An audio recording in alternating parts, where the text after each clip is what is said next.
je vous souhaite une bonne journée. Je vous raconte une super histoire que j'ai écoutée hier.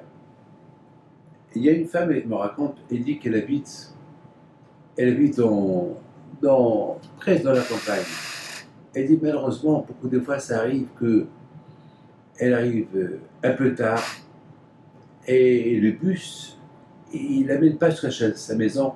Donc, elle est obligée de marcher presque 500 mètres, un demi-kilomètre à pied dans la verdure, dans les champs et tout. Et il y a une petite cabane où il habite là-bas un monsieur, un pauvre. Il a un chien méchant. Et chaque fois, lorsqu'elle passe, elle est obligée de passer, de faire les 500 mètres à pied, et le matin et le soir. Il y a ce chien-là qui est grand, méchant, qui l'aboie et qui crie, il veut sauter sur elle, mais heureusement il est attaché. Elle a peur à chaque fois. Elle appelle tous les tzadikim. Et puis elle me raconte hier, elle me dit que depuis que notre cours de 5 minutes, il est Baruch Hashem en marche, elle écoute. Elle dit que chaque fois lorsqu'elle fait ces 5 mètres-là, ces 500 mètres, elle écoute.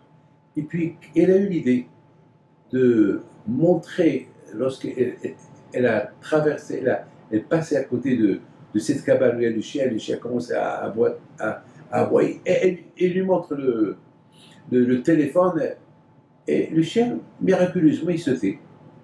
Et me dit, à partir de ce jour-là, matin et soir, chaque fois que je passe, il sait que j'arrive, il entend les pieds de ma, donc il sort pour voir, et même lorsqu'il commence à aboyer, je lui montre le téléphone, et il se tait.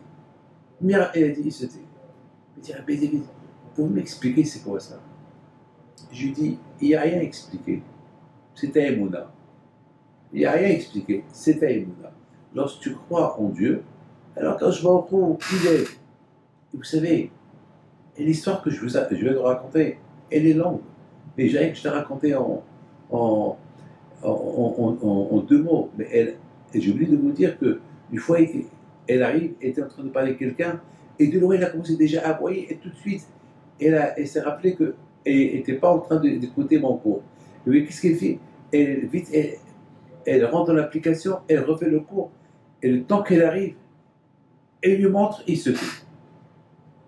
Je dis, madame, ce que vous êtes en train de me raconter, ça, lorsqu'on a les monarques dans la Torah, Magina en Matsuri, la Torah, elle protège.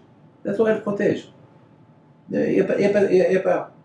Regardez, mes amis, mon cher Rabbeinu Alav Shalom. Regardez mon cher Rabbeinu. On dit chaque jour, Torah Sivalano Moshe, Moracha Kilatiako. La Torah que mon cher Rabbeinu nous a enseignée.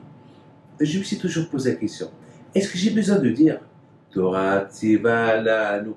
Est-ce qu'on a besoin de dire la Torah que mon cher Rabbeinu il nous a enseigné? Pourquoi je dois lui dire? Pourquoi je dois dire mon Torah Tzivano Moshe Moracha Kilatiako? Contre c'est la Torah d'Hachem. Pourquoi la Torah que mon cher Rabbeinu nous a enseigné, c'est une moracha, c'est un héritage pour tout Am Israël. Pourquoi je dois le dire?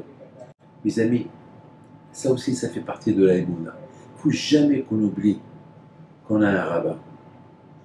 Il y a beaucoup de gens qui disent, ah, moi je ne crois pas dans le rabbin, moi je n'ai pas de rabbin, j'ai rien du tout. On lui dit, n'oublie pas, si tu es juif, c'est parce que mon cher Rabbeinu, il t'a donné la Torah. N'oublie pas, avec déjà le fait qu'on mentionne tout le temps le mot Moshe Rabbeinu, ça veut dire qu'on a une connexion à un rabbin qui s'appelle Rabbeinu, Moshe Rabbeinu.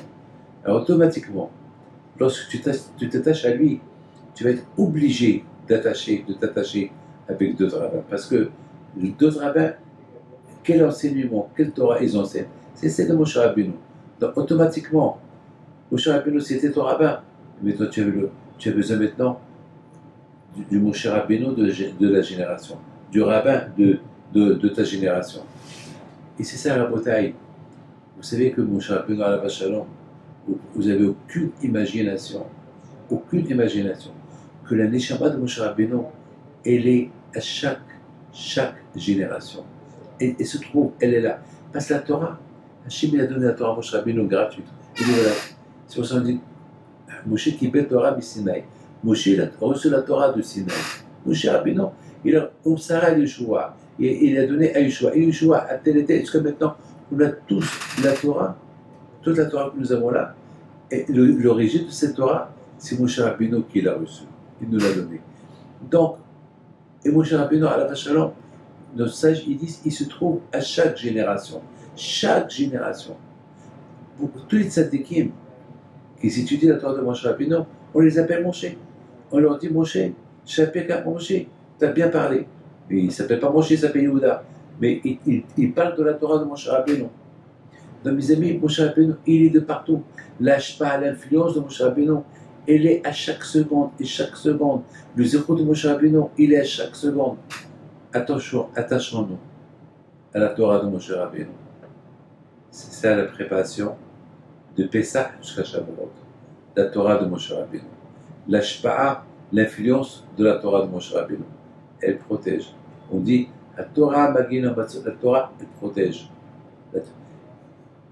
La Torah elle protège et Moshe Rabbeinu protège. Donc vous avez deux personnes qui protègent et la Torah et Moshe et bien sûr les tzadikim de la génération.